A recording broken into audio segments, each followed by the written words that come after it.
Earlier this week, while talking with a friend of mine, I realized that very few people in my life actually know me, and that is also mostly my fault. I don't know if many of you relate to this, but I'm going to take a moment and talk to the shy introverts of the world. Anybody that grew up and spent most of their time on the internet, lost in books and video games, music, online communities, and then maybe at some point later on in their lives recognized that they wanted more from their immediate surroundings, their real life, their non-digital life. They recognized an imbalance and they tried to fix it. And in that attempt to right this sort of imbalance, they discovered that it was effective to just mold oneself to anyone, to any situation in order to be accepted. If that sounds like you, keep watching, because that's who I was, basically. I more or less became a very good people pleaser for the people in my life. I found it much easier to be braver and more authentic when I was online, in online spaces, and then that sense of confidence did not translate to the real world, because in the real world, the consequences of failing to conduct oneself adequately in a social situation are much more poignantly felt. Rejection in person is a much more of a stinging sensation than it is online, if you are making any moves online towards connection of any kind. I cannot believe that at 33, I am just barely realizing that the reason my social net is so wide and so broad is because I never offered anything of myself and I never put any chips on the table. I managed to find a way to socialize that risked almost nothing of my true self and my fears and insecurities. That sucks. And the only reason that I learned this, the only miraculous accident that allowed me to figure this out this week, was in that conversation with my friend earlier. I was trying to explain the excitement that I felt when thinking about moving away to go back to school for a Master's of Social Work, trying to become a therapist. And the thing that I was trying to explain was one of the things that I really loved about moving to Ireland for the first time was it was an exploration, it was somewhere new, it was fun, there was a sense of adventure. But the really big thing that I was thrilled by was this idea that I wouldn't have to,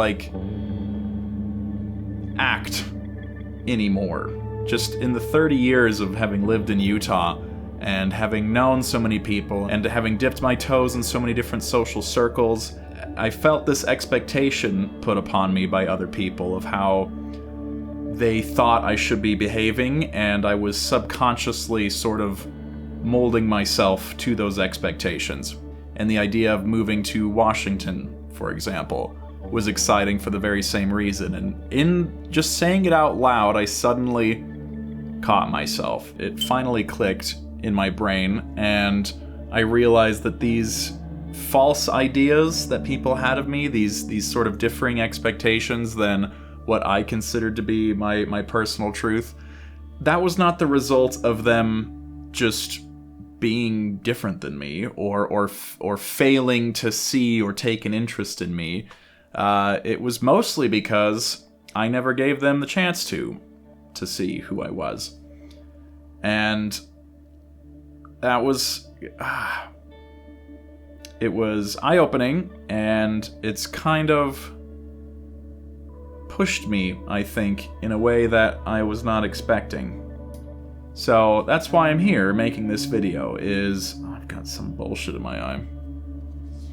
Definitely not crying. I need to show up as me more. Not for your sake, although if you are interested and find that interesting, then you are welcome to stick around, but this is not for your sake, this is for mine. I am way, way past due to start showing up as myself. It's a very, very isolating feeling to suddenly wake up and realize that not only do most of the people in your life not really know who you are, they don't really know what your convictions are, they don't know anything about what makes you angry or excited or passionate. They've got ideas of who you are. They know things about you, like what you do, what you look like, what you dress. Maybe things about what you do out in public for fun. But they don't really know who you are. Not only to feel all of that, but to then realize that it's mostly your own fault. It fucking sucks. So we'll add that to the purpose of this video. Not only is it to hold me accountable, but take this as a cautionary tale. I am 33, and I am living in the city that I grew up in, and I have with me a very peculiar, very hard to ignore sensation of being truly alone. And how does one get to a place of a strange loneliness where they have a wide social network and very few emotional connections that fill that social battery back up? How does one do that to themselves? Well, it's because of one of my favorite qualities about myself. I am incredibly emotionally curious. I spend a lot of my time thinking about how other people are doing. What are they working on? What are the challenges that they're facing in their personal or professional lives? What are people thinking about on a somewhat deeper level? How can I sort of knock people off of their canned, almost automatic responses to things? I just really enjoy lifting the veil a little bit into people's brains and seeing and hearing about what's really going on in their lives. And I've become pretty good at it. And in fact, I've recognized that this emotional curiosity can be very gently and very easily become a tool for helping people. This year specifically, I have had a handful of friends approach me and tell me that they were so grateful for me to hold space for them and help them process some very vulnerable and emotionally sensitive moments in their life this year. And that was very special and meaningful for me. And this emotional curiosity is great and all, but it's also partly why I am feeling this loneliness, for two reasons. One, this emotional curiosity was the way a very insecure, cautious, anxious young man, a teenager, could analyze people and figure out how to integrate himself better. This emotional curiosity was born out of a very deep fear of rejection. Also important to be mindful that it's in many ways still how I'm operating. I'm much more confident and self-assured and charismatic now than I've ever been before, and yet this insecurity was still able to operate invisibly right up until now, basically. I think intention is incredibly important, and a lot of our automatic behaviors, our automatic motivations for things, can become quite destructive until they get a light shown on them. And I'm pretty sure it's why acknowledgement is the first step in any recovery process or recovery system worth its salt. You have to be aware of what's happening before you can fix it, and I am finally aware that my favorite quality about myself is kind of setting me up for failure in a certain way. And the second part of this, I have found myself occasionally very resentful that other people in my life aren't as emotionally curious. Why can't other people in my life show up like how I am and just explore as much of that person's brain and their heart and their life as they're willing to offer? How come I don't know hardly anybody else like that? Which is unfair. and also a bit entitled. That is me projecting, and that was one other thing I did not necessarily realize until this week. It's not necessarily fair to expect people to show up for you how you show up for them. Everyone's different. I would love for people in my life to be emotionally curious about me, but it's not necessarily their responsibility. They are who they are, and I will be happily greeting those people who show up with that curiosity in my life. But I also have to recognize that I built my social network, and if I'm not feeling satisfied by it after trying to be vulnerable, well, then that's on me. Time to navigate the discomfort of being seen and recognizing that I'm not going to be compatible with every person in my life or everyone that I'm going to meet. Everybody knows me as a very nice guy, and I think I am. But I think there's a lot of things that people don't know about me, or what I believe in, or what my principles are, that may temper that reputation of mine in some way. I'm not perfect, nobody's perfect, but I think this idea of just being nice but non-confrontational or convenient, or just molding myself to fit wherever I'm at, it has to come with some real transparency. I really need to start practicing and working this muscle of just showing up and allowing myself to be open to be rejected.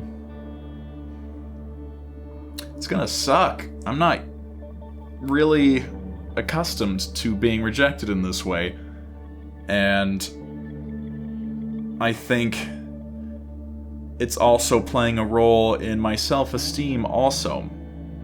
Because if I'm not showing up and standing by my principles and opinions and allowing the world to see these parts of me that I've hidden away like they should be shameful or they're inferior or they're unworthy, then I'm going to start believing that they are.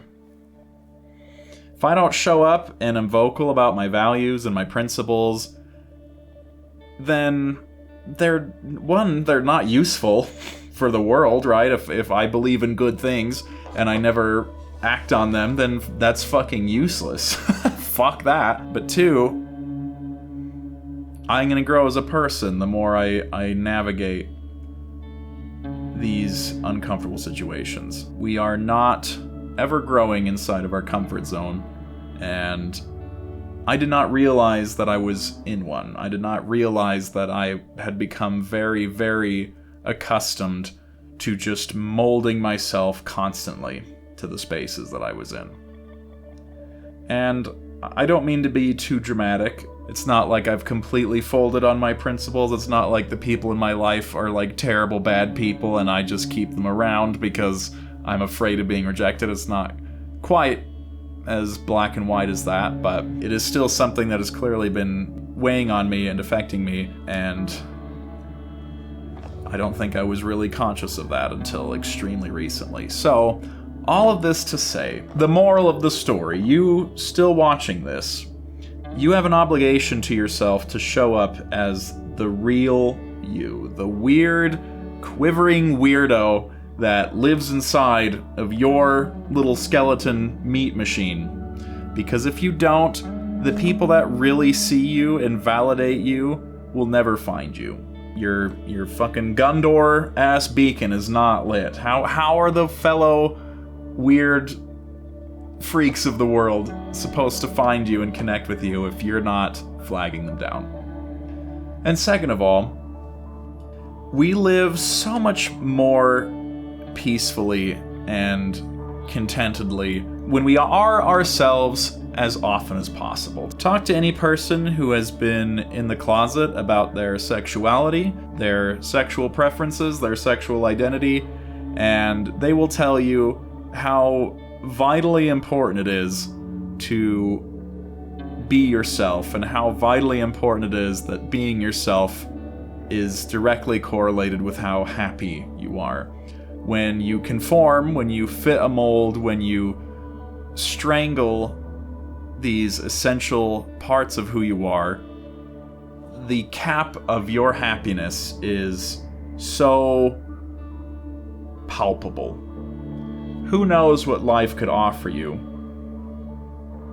But you'll never know if you cap it on behalf of someone else or some other people or a society.